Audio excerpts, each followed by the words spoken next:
দেশ দেখাচ্ছ অন্ধকারে। এই যে নদী, ওই অরণ্য, ওইটে পাহাড় এবং ওইটে মরুভূমি। দেশ দেখাচ্ছ অন্ধকারের মধ্যে তুমি। বার করেছ নতুন খেলা। শহরগঞ্জ ক্ষেত খামারে ঘুমিয়ে আছে দেশটা যখন, রাত্রিবেলা খুলেছ মানচিত্রখানি। ওইখানে ধান, চায়ের বাগান এবং দূরে ওইখানেতে কার্পাস তুলো কফি তামাক। দম লাগানো কলের মতন হাজার কথা শুনিয়ে যাচ্ছ।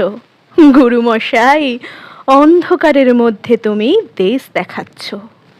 কিন্তু আমরা দেশ দেখি না অন্ধকারে। নৈশ বিদ্যালয়ের থেকে চুপি চুপি পালিয়ে আসি জলের ধারে। ঘাসের পরে চিত হয়ে শুই, আকাশে নক্ষত্র গুনি। ছলাৎ ছলাৎ ঢেউয়ের টানা শব্দ শুনি। মাথার মধ্যে পাক খেয়ে যায় টুকরো টুকরো হাজার ছবি। উঠোন জুড়ে